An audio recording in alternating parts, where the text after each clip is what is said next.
Paramashivoham Om Nityananda Paramashivoham Om Nityananda Paramashivoham Om Nityananda Paramashivoham Om Nityananda Paramashivoham Om Nityananda Paramashivoham Om Nityananda Paramashivoham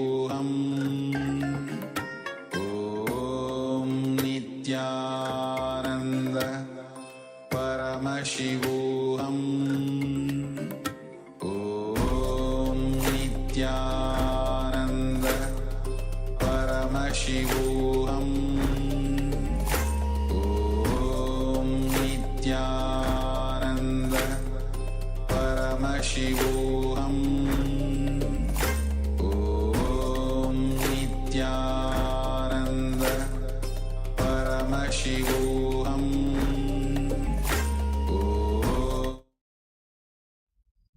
All right. So you can open your eyes and share what you have been able to see. Again, if you are manifesting with someone, ask them to go and verify.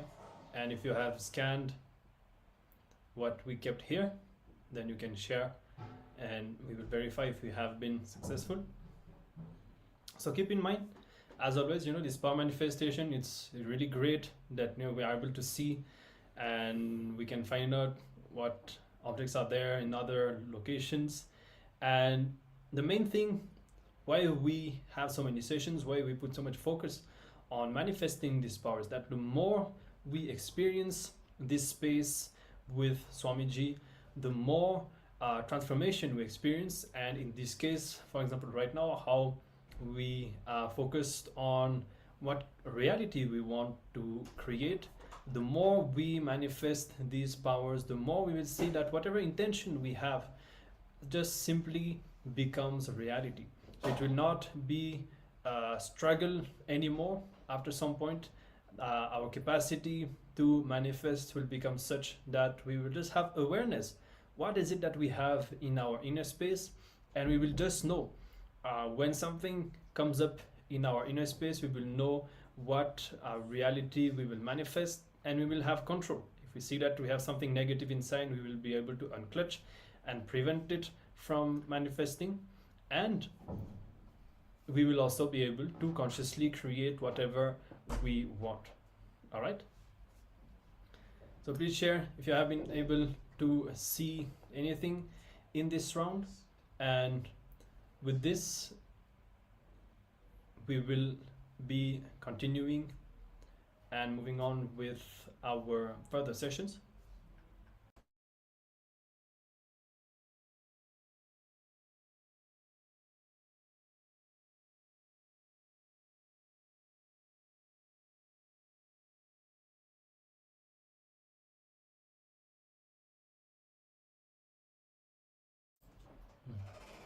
Yes, so let's continue.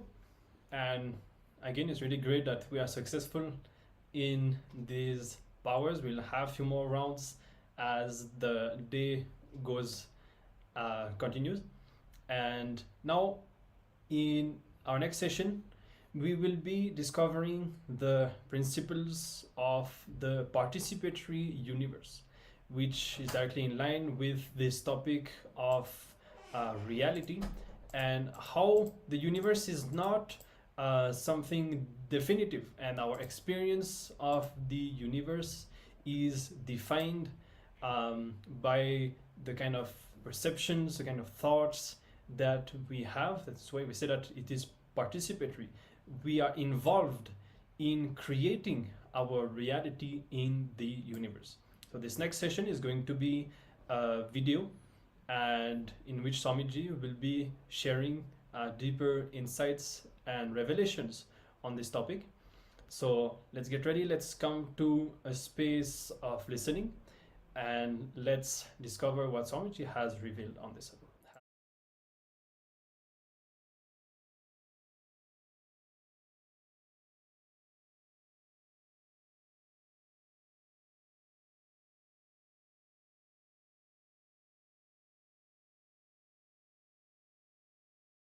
Paramashivoham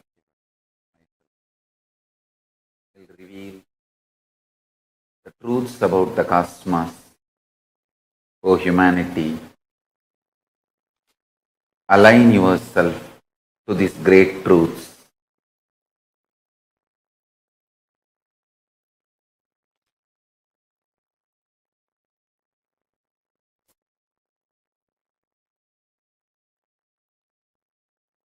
Just as you experience this universe, there are multi-dimensional universes.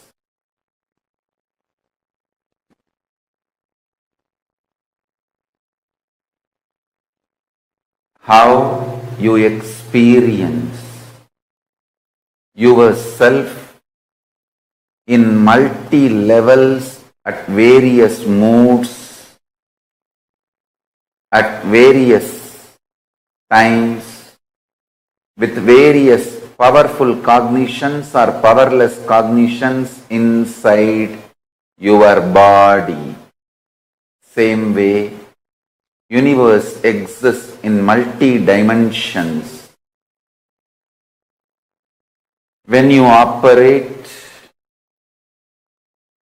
with powerful cognitions, you attract and experience, manifest the powerful dimensions of the universe. Beings of the powerful dimensions of the universe start supporting you, helping you, encouraging you, awakening you, fulfilling you. When you operate with life negative principles, the life negative dimension of the universe gravitates you. Life negative beings living in those universes support you and try to fulfill their aspirations through you. Time and space is not same for all beings, even though the time zone and the machines to measure the time and the unit of time may be same for all of you. Space is also part of the matter from the higher zones of the space. Space is the refined matter from the lower zones like length, breadth, depth, time, but space is still a matter from higher zones, the higher dimensions, whether four fundamental forces of the nature humanity is able to logically understand. The power of gravity, electromagnetic force, weak nuclear force and strong nuclear force are the powers which ordinary human beings don't have access as on now. When the space-time elasticity is experienced by an individual, he manifests a power called ability to shift his being from any vertical time zone. The time-space shift, elasticity base on which elongating or shrinking of the time experience happens in your being. That space is your identity. Your identity, your being is experienced by you. It is rooted in your ability to elongate the time or shrink the time. That is where you experience personal freedom. You are given absolute freedom in either elongating your time and feeling liberated or shrinking your time feeling suffocated. No one has right to enter into your time-space plasticity, time-space elasticity, your capability to elongate or shrink your time, your absolute experience of the freedom, your individual experience of swatantratva, the most important pride of your identity, most important quality of your identity, most important component of your existence. This is the fifth force of the universe, ability of your consciousness to elongate your time or shrink your time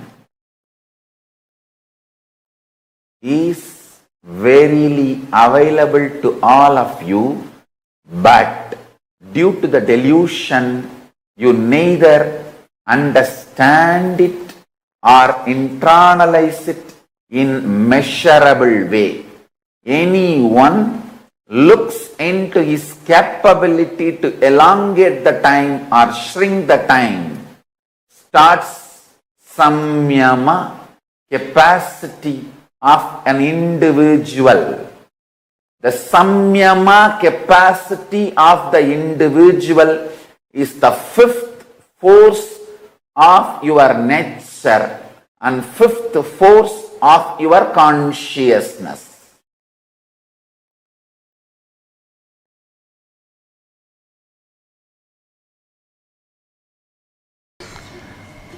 Understand, Maya means looking only the logic dimension and not looking at the depth of the life, but continue to behave and assume as if you know everything, is Maya. Understand, I am defining Maya. I think for this school, definitions, explanations, understandings, for this only you need to come to this continuous education program. Maya means just by knowing the number superficially, but believing you know everything.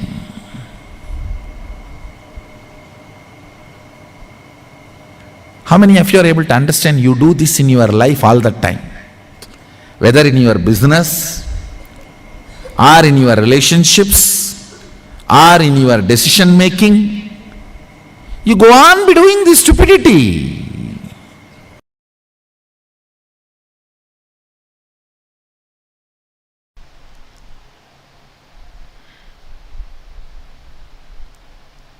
Listen to this example. You are in a forest, a tiger sees you, you see the tiger, it is chasing you, you are running for life. That is Maya. Because the way you want to see, you create what you want to see.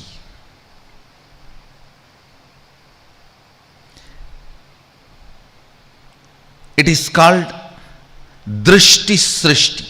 Because you see, you create. Listen carefully. Next, Ganga is flowing forever. From the Himalayas to Ganga Sagar, ocean.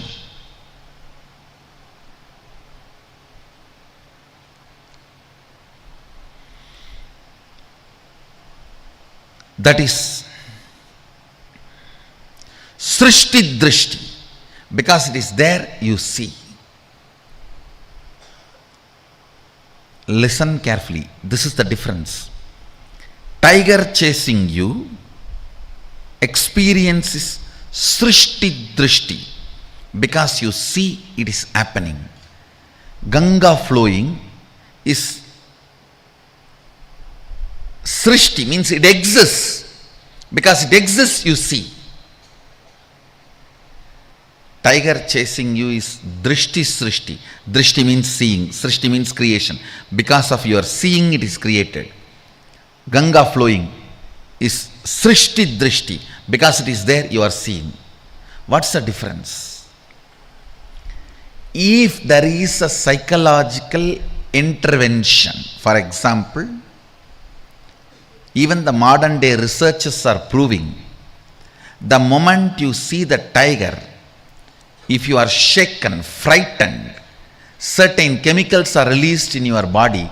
Tiger hates the smell of that chemical. If you are not frightened, if you don't release that chemical, tiger doesn't chase you. It is not necessary always the tiger should chase you. If you have a fear, you will project and have an animal chasing you.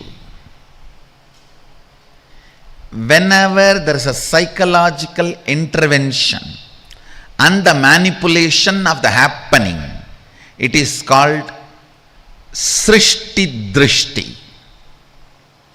Because you see it is happening. Whenever there is no psychological intervention, the Ganga flowing, there is no psychological intervention from your side. From your side, there is no intervention. It is flowing whether you see it or not. It is flowing whether you perceive it or not. That is Srishti Drishti.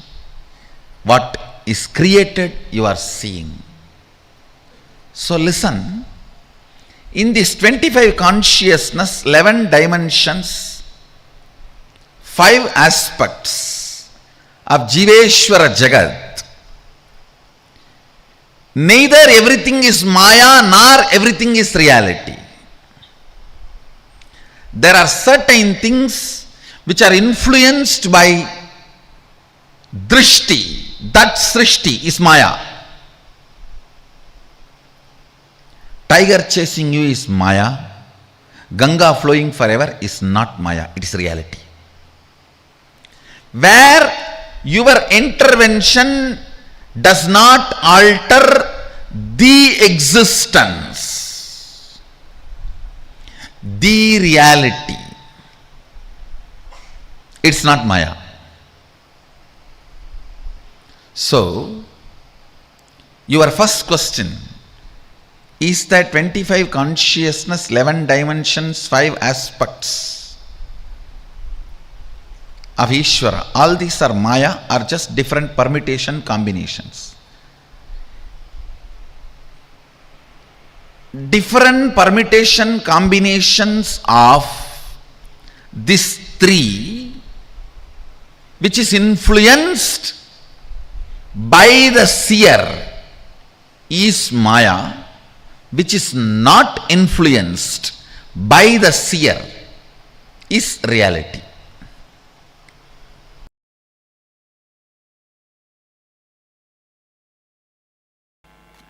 Listen. Just listen to these 2 words. The logic of experience, 1 word. We will call it experiential logic.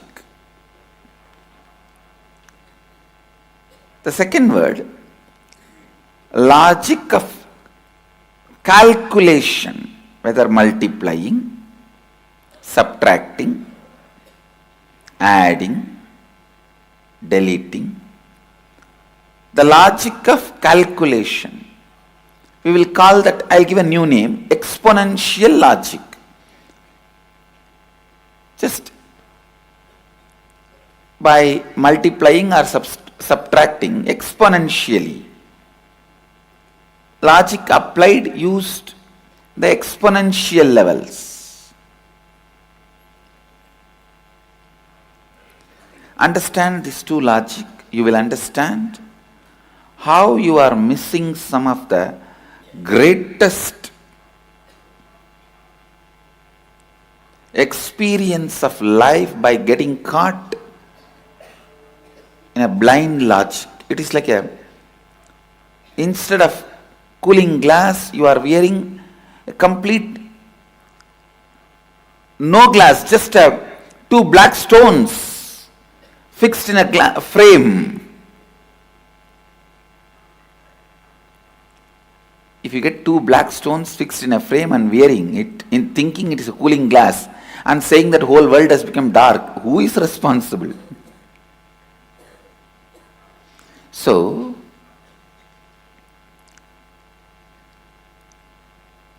if you are using exponential logic for experiential matters and go on claiming experience is not happening, who is responsible?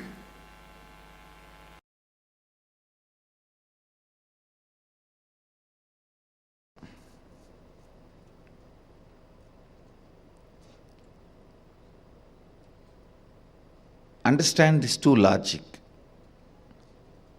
This hall has two doors. First statement. The second statement is one door is open. The third statement, automatically you assume the other door is closed. This is what is human logic, which has a flaw. Unless you check, you can't say other door is open, but 99% of the time you assume it.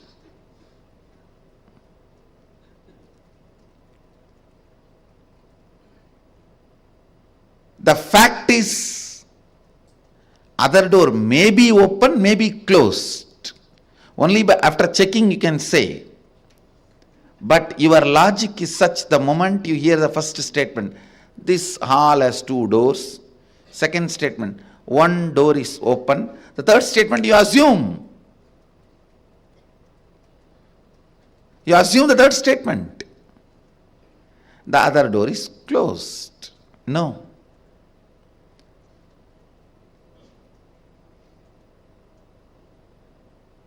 It is irrational, rational logic. Irrationally rational logic. What do you call as rational, but irrational? Please understand. Same way, this is the same logic with which you operate your body. If your eyes can see out, you automatically come to the conclusion they can't see in. In Agama, Mahadeva says very clearly, your eyes has a capacity to roll 360 degree. This side can see anything inside your body and outside anyway. When you believe you can see any distance in the sky out, you automatically shut down the possibility you can see in. The irrational, rational logic. If one door is open, automatically you come to the conclusion other door is closed. You don't even go there and see and then decide. Listen. Please understand. The logic you believe in your normal life, that is the same logic with which you handle your body and your body's capabilities and abilities are developed. If you believe, you can see up and in. From the beginning, your body will develop that capabilities. If you believe you can see only up, not in, you will have only that power. This power will be forgotten. Understand? Your beliefs about life will naturally impact in a very strong way your beliefs about your body.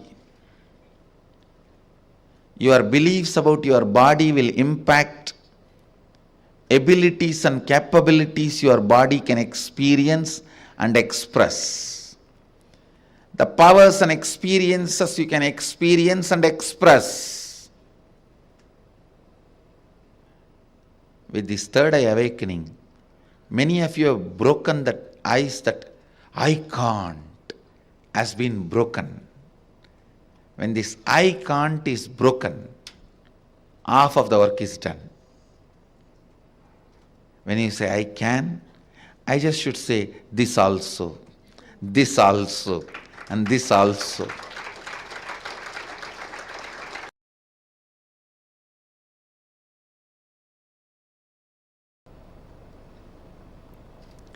Most of the time, the spelling mistakes you make while you read a newspaper or magazine or your iPod will be very funny, because you don't read from there, you read from here. You'll suddenly realize, oh God, second time, third time when you read, oh, this is what is there, but I thought this is what there. Even while you are seeing, you don't see here, you see from here. You don't see from here, you see from here. You don't read from here, you read from here.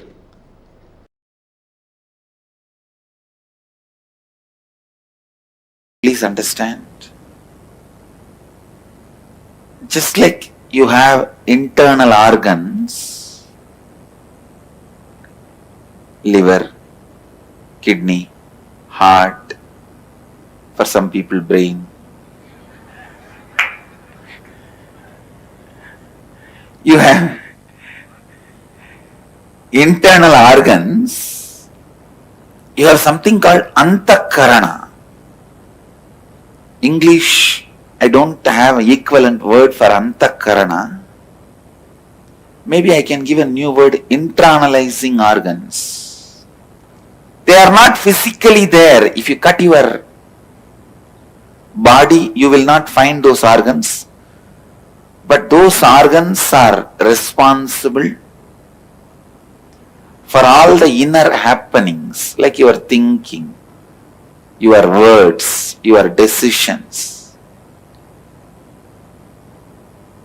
Your thinking may happen in brain, but brain is not responsible for your thinking. Please understand. Thinking may happen in brain, but brain is not the owner of thinking. Somebody else is thinking through the brain, using the brain. Through your eyes, seeing happens. So there is an antakaranas. In Vedic tradition, the human physiology and human psychology, we call it the microcosmic physiology and psychology. Please understand. In Vedic tradition, human body is considered as miniature of the cosmos. We don't call human body as accident or a pleasure instrument or born out of sin. No. It's a miniature of the cosmos. Pindanda. Brahmanda means macrocosm. Pindanda means microcosm. Our body is microcosm. biology of the microcosm, physiology of the microcosm, psychology of the microcosm is a well expounded, beautiful subject in Vedic tradition, very beautifully described and explained. It gives the explanations about various antakaranas. Due to lack of the words in English, I'll use the word internalizing organs. Or maybe even that word is too big and doesn't directly make sense. Intra-organs, I'll give the word. Internal organs cannot be used because liver, kidney, all those organs need to be given that word internal organs. Intra-organs may be the word I'll use. Vak is one of those intra-organs, means your ability to speak, ability to convert sound into words. That is called vak. Same way, your ability to feel ownership, your ability to feel the right, your ability to feel what belongs to you. So these intra-organs, your ability to feel what belongs to you, what is you, is chitta. Your ability to speak is vak. This vak, chitta, and your ability to live.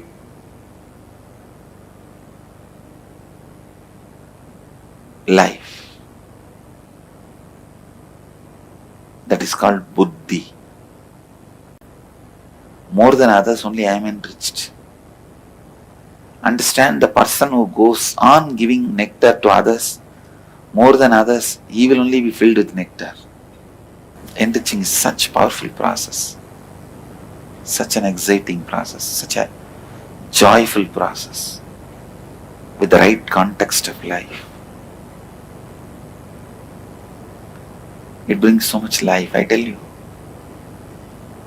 Anything, if you constantly keep talking about it, thinking about it, listening about it, it becomes alive in you.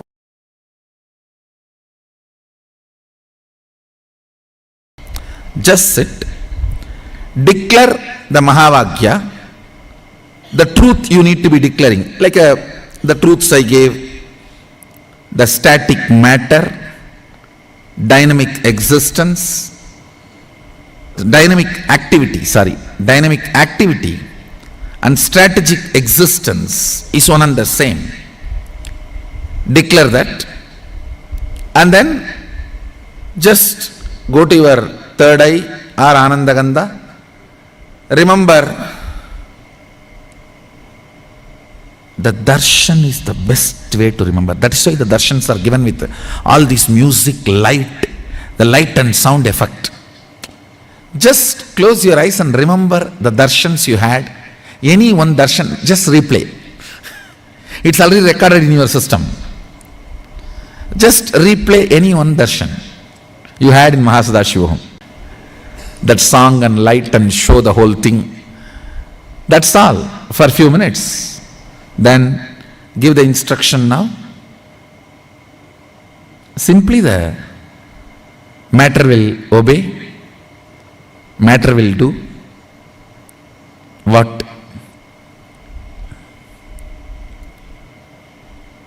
you ask it to do. Manifest powers. Shakti always manifests buddhi in you, bhakti in you, mukti in you. I tell you, even for a headache, ask Mahadeva to solve. Because when he solves, you will never have a headache again.